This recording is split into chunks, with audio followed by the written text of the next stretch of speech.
Hello friends, welcome to UGC EPG Pathshala.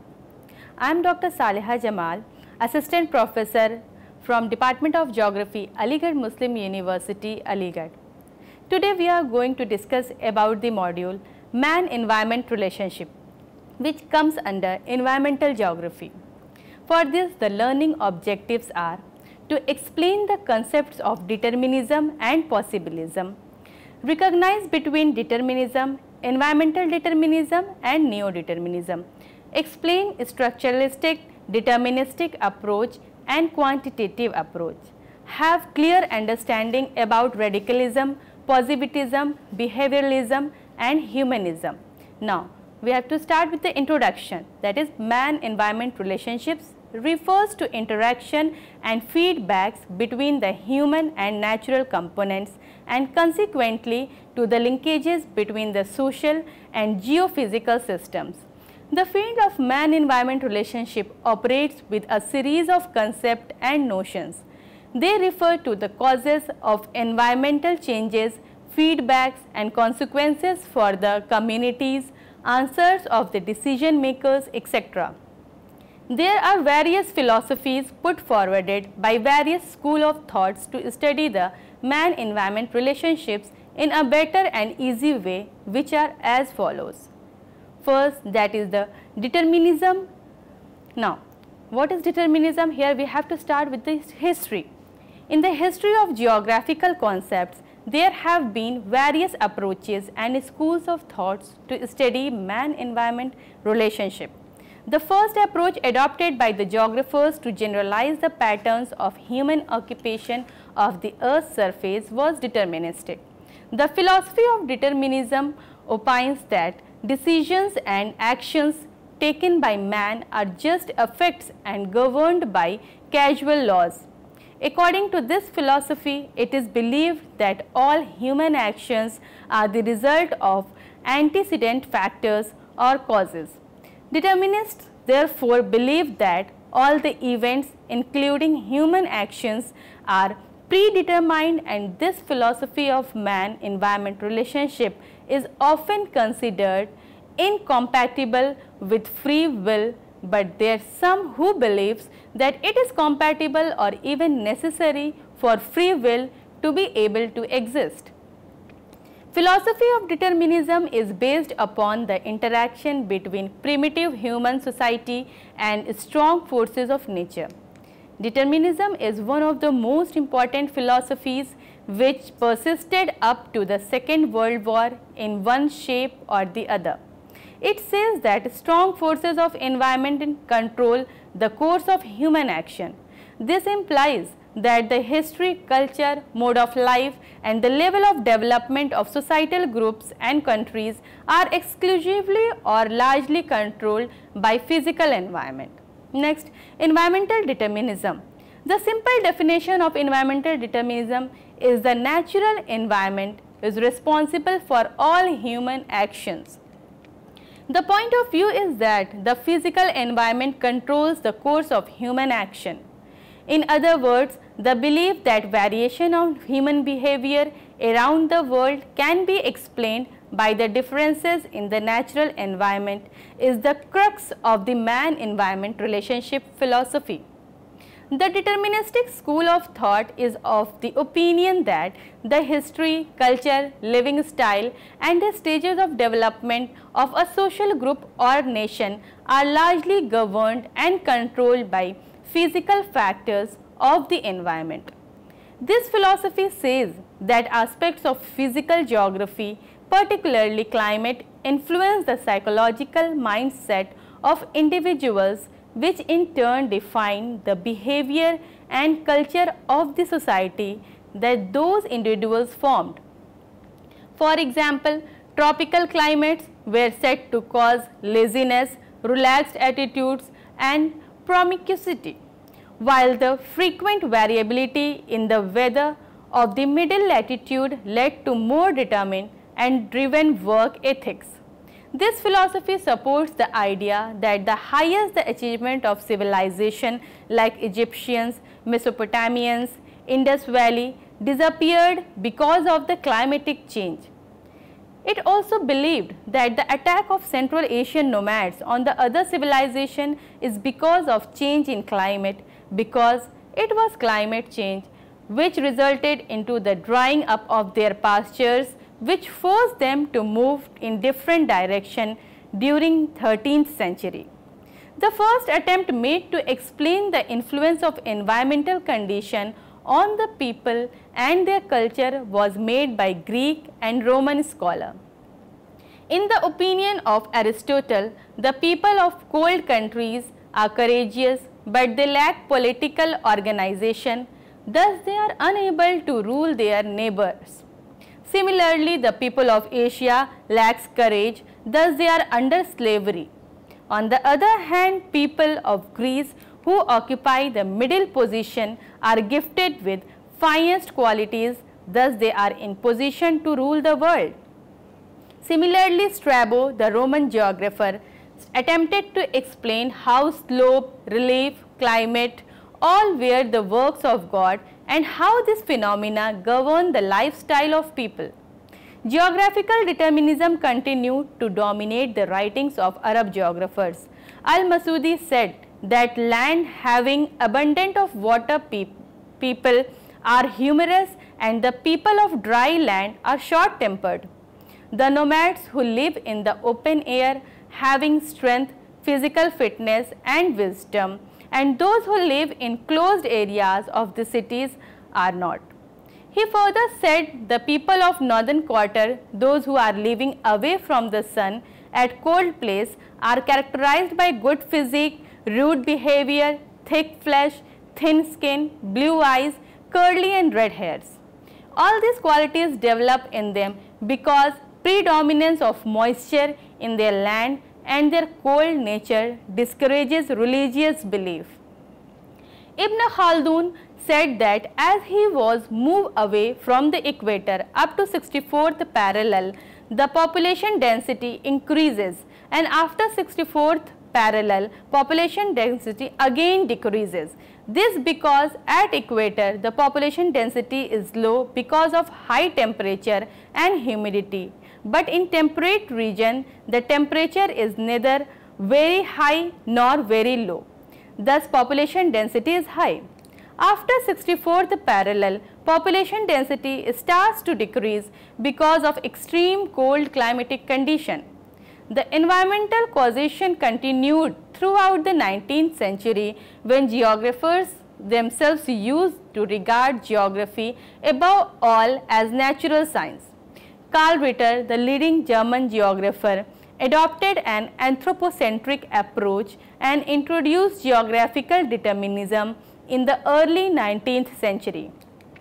Ritter attempted to establish the cause variation in the physical constitution of body, physique and health of man living in different physical environmental conditions.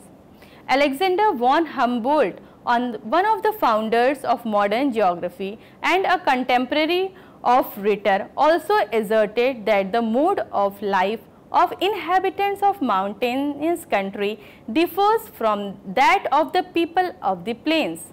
While dealing with man-nature interaction, he included man and his work, but he did not give much importance to man as a major determinant. The founder of new determinism was Frederick Russell.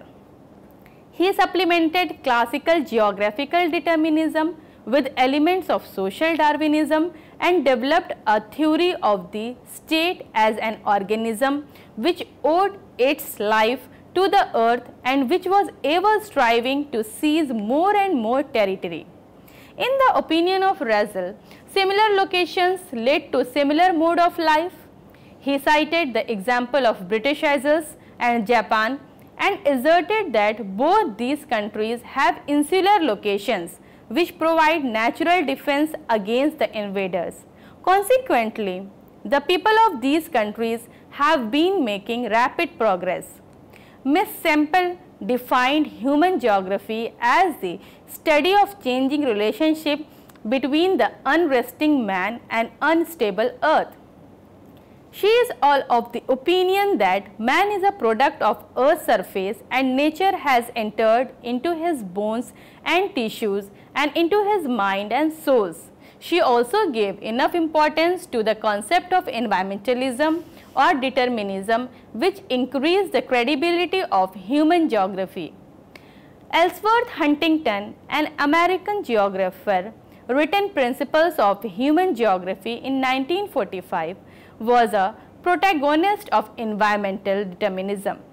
Huntington's writing on climate and civilization displayed his prediction for racial typecasting environmentalist explanations. The basic philosophy of Huntington was that the supreme achievements of civilization in any region were always bound up with a particular type of climate, and variations in climate led to pulsations in the history of culture.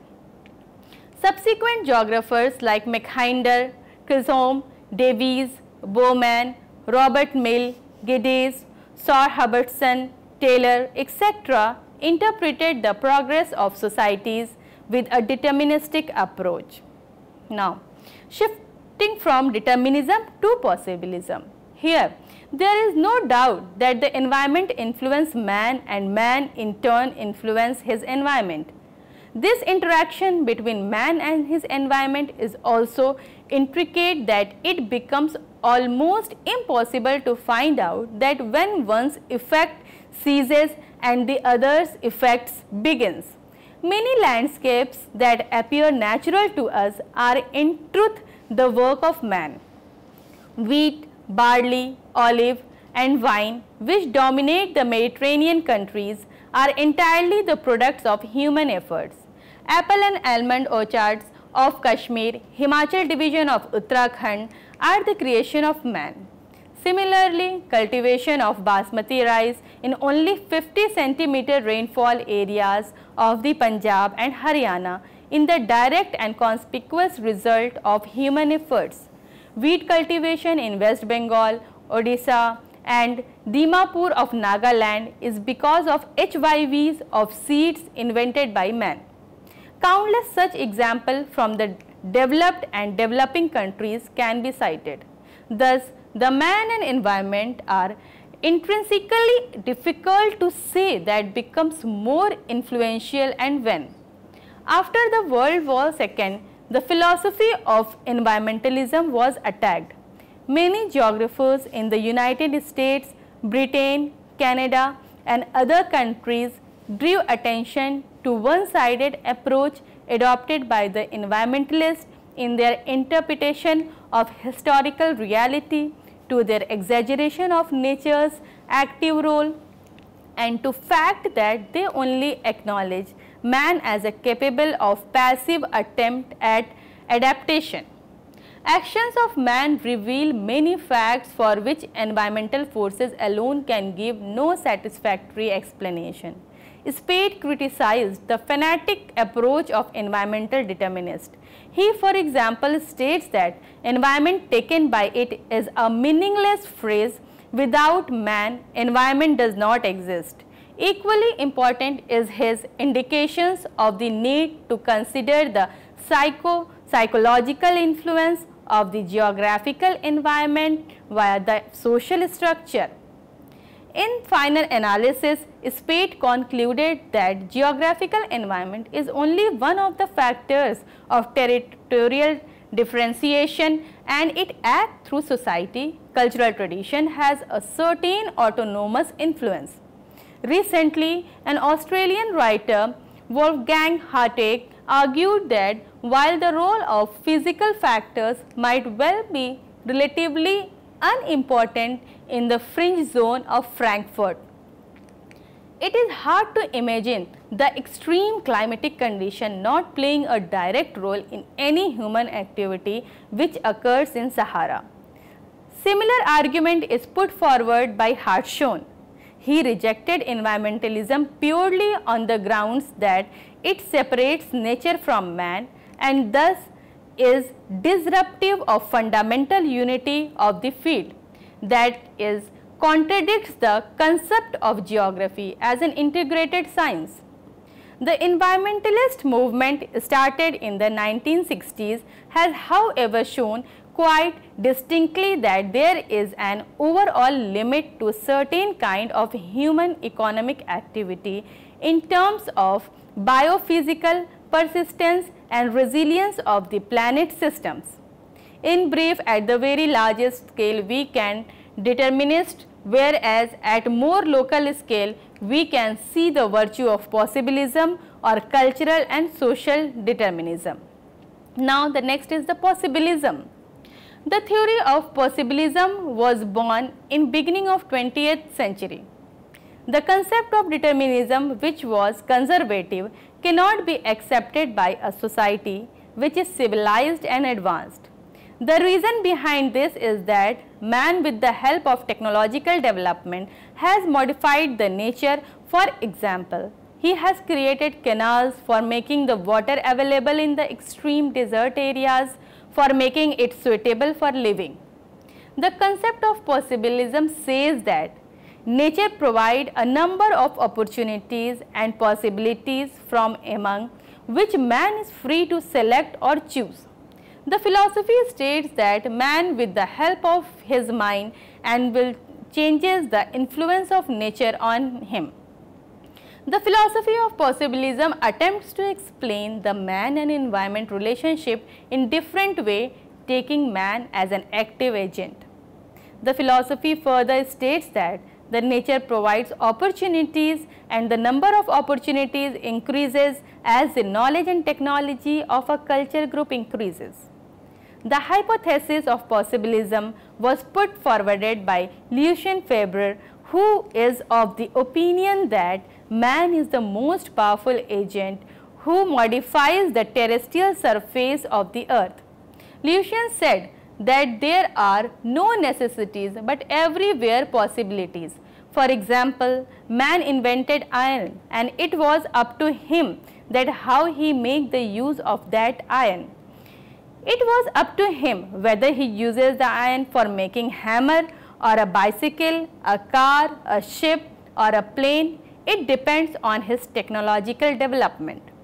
So the example proves that there are possibilities everywhere, but there are no necessities. Prior to the invention of iron, though there was no necessity for a plane, ship or a car, but possibilities were still there. Vidal de la Blache further advocated and preached the philosophy of possibilism. In his work, he has minimized the influence of environment on man. He tries to explain the difference between groups living in the same environmental conditions. He said that differences are not because of the natural environmental condition, but due to the variation in altitude, values and habits of man. The possibilistic school of thought tries to explain the differences in the human society on the basis of man himself bringing the changes and influencing the environment, and it is not only the nature solely responsible for bringing the changes or differences in human society. After Vidal de la Blache, it was Jean Bruns who became a strong supporter to possibilism. In France, Sauer, another supporter of possibilism, said that it is the work of geographer that he should investigate and understand that how a natural landscape transforms into cultural landscapes. From such work, the geographer will be able to identify the major changes in that particular area that has resulted because of succession of human groups. For example, wheat does not have high yield where it was first domesticated, that is Southwest Asia, but in America, Europe and some of the Asian countries. Thus, after the Second World War, the philosophy of environmentalism was attacked. Many geographers in Britain, Canada and USA said that explanation of phenomena only on the basis of nature and its forces incomplete and unsatisfactory until the unless man included into it. Now the next is neo-determinism. Here the concept of neo-determinism was put forwarded by Griffith Taylor, which reflects a middle path between the two ideas of environmental determinism and environmental possibilism. In this opinion, the best economic program for a country to follow is largely determined by nature, and it is duty of a geographer to interpret this program. He says that man is like a traffic controller who can accelerate, slow or stop down the progress, but he cannot change the direction. This is the reason why this philosophy is also called as stop and go determinism. The concept shows that there is neither a situation or absolute necessity, that is environmental determinism, nor there is a condition of absolute freedom, that is possibilism. In other words, we can say that there is neither a condition fully dominated by nature, that is determinism, neither a condition fully controlled by man, that is possibilism. It means that human being can conquer nature by obeying it. Men have a respond the red signals and can proceed on path of development only when nature permits the modifications. It means that possibilities can be created within the limits provided by the nature which do not damage the environment, and there is no free run without the accidents, meaning that if one runs freely, he will have larger chances to meet accidents. For example, the developed countries of the world has chosen the path of free run. These countries are not obeying the nature. These countries are not judiciously chosen the path of offered or planned by the nature. This is the reason why these developed countries are facing the problem of greenhouse effect, ozone layer depletion, receding glaciers and degrading lands and overall environment. In short, we can say that the concept of neo-determinism tries to bring a balance between the philosophies of environmental determinism and possibilism. In the opinion of Taylor, the main task of geography is to study the natural environment and its effect on man, and not with all problems connected with man or the cultural landscape. Possibilism does not support or encourage the study of natural environment, but it re-emphasizes the anthropocentrism in geography. The next is cultural ecology. Here, the third and most recent approach, that of cultural ecology, incorporates the idea of an adaptive response of a culture to its environment. It differs from the above two approaches by suggesting that only certain critical aspects of the environment determine certain aspects of the socio-culture, and it tries to spell them out. Stewart, who in 1955 made the major contribution to the development of cultural ecology concept, states that the objective of this approach is to determine whether similar socio-cultural adjustments occur in similar environments. The advantages of the cultural ecological approach over former ones are significant direction of cause and effect is specified. Cultures are treated as separate cases rather than as levels. In the growth of civilization and culture are seen to be in a dynamic state of adaptation according to Abbott norm. Carl Sayer emphasized that nature offers or limits certain possibilities but does not determine the culture. He stated that human behavior is not dependent on environmental constraints or on logical necessity, but rather on conventions acquired in the culture. At this time, anthropologists who were dissatisfied with the rigid theories of cultural change embodied by environmental determinism yet recognized that local environmental influences, cultural features, developed a new methodology. Cultural ecology was defined by its proponent, the American anthropologist Julian Stewart as the study of processes by which a society adapts to its environment.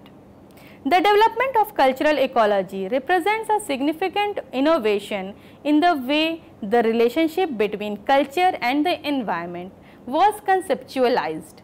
While environmental determinism and historical possibilism treated environment and culture as a separate entities which affect each other externally, cultural ecology introduced the concept of an integrated system within which cultural and environmental factors interact. Despite this obvious advance in terms or understanding human-environment relation, several aspects of cultural ecology have been criticized. Although Stewart denounced the environment determinist model for being too general and offering no understanding of how specific cultures related to their local environments. A structuralist determinist approach is the next one, which states the writings of the realist philosophers or the structuralists within the geographical approach analyze the human environment system aimed at identifying the way in which political and economic structure determines or influences the individual adjustment to the environment, particularly in the third world settings. Wisner emphasized the need to consider the political and economic structure in accounting for economical vulnerability. He argues that market forces within the poor underdeveloped capitalist economies of the third world cause the poorest to live in the most hazardous or dangerous places, because the underdevelopment process forces the peasantry move into a more vulnerable position, which in turn directs them to look for another source of livelihood in areas where security and hazards more severe, or to change their resources in way that exacerbate vulnerability. From this approach, the concept of marginality emerged. This concept explained how disaster puts the poor people in more vulnerable situations. Even after disaster, the poor suffers more because the elite in society capture a large part of the benefits of both financial aid for recovery and the normal development. There is strong connection between income and access to resources, or the ability to people to protect themselves and especially to recover after disaster.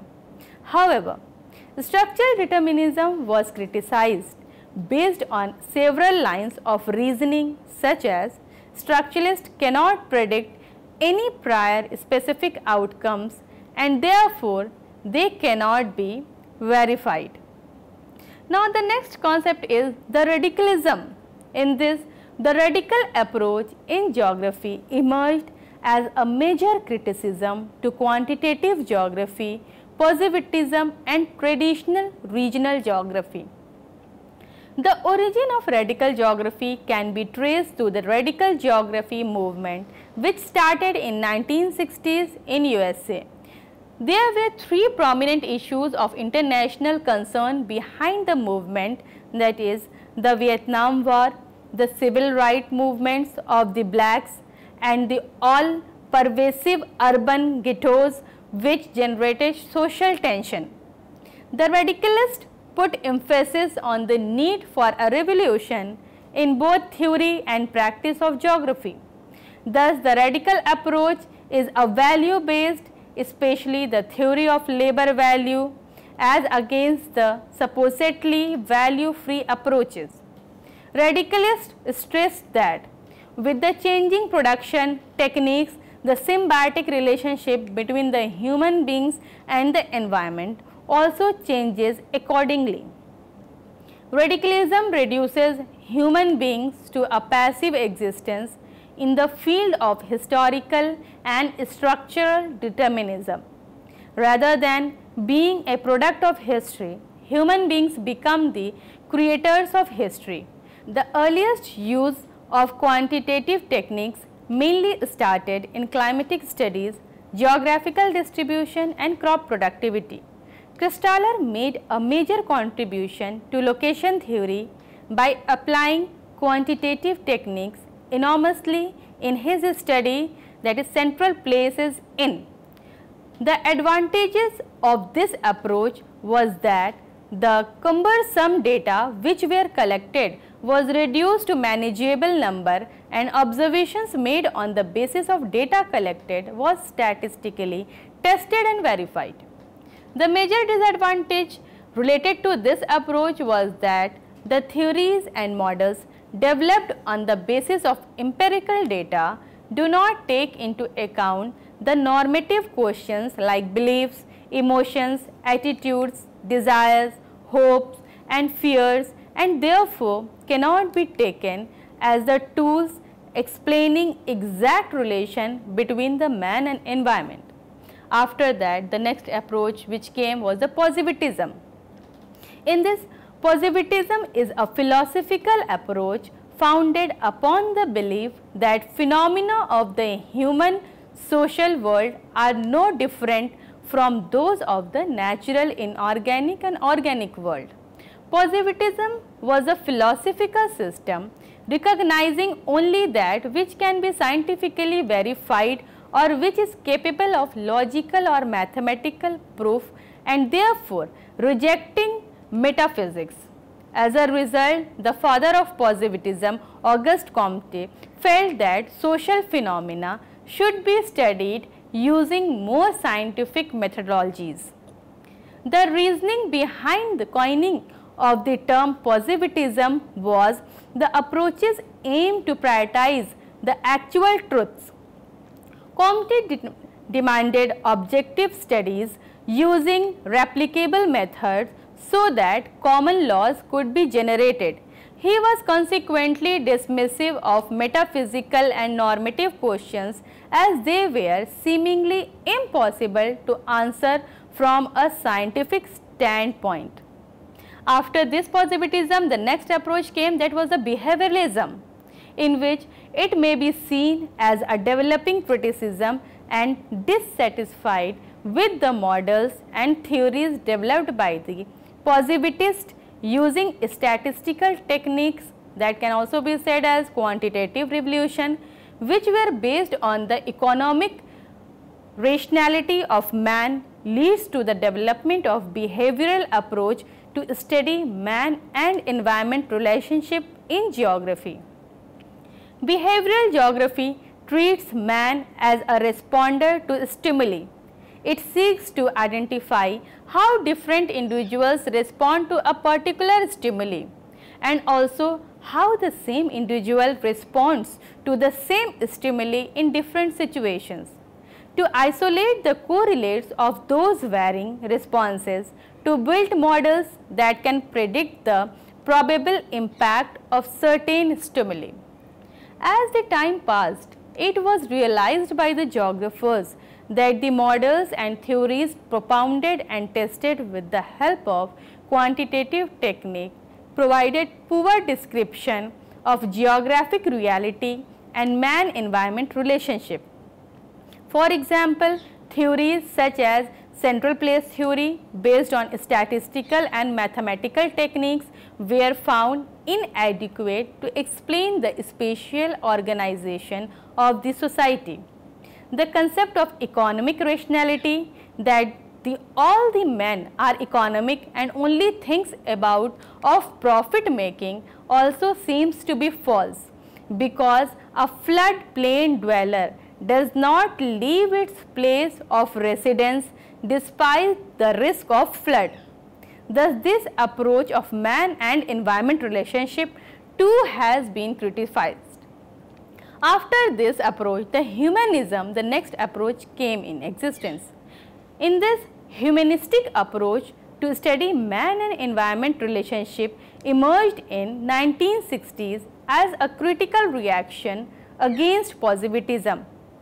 Humanistic approach developed just because of the dissatisfaction developed due to the mechanistic model of spatial science that has developed during the quantitative revolution.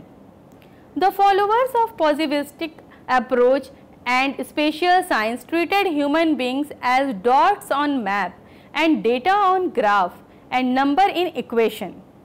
Since the focus of humanistic approach was to keep role of human at the center point, and it emphasizes the role of human awareness, human agency, human consciousness, human creativity. This is the reason why humanistic approach was supported by Kirk in 1951, focusing on the complexity and ambiguity of relationship between man and environment.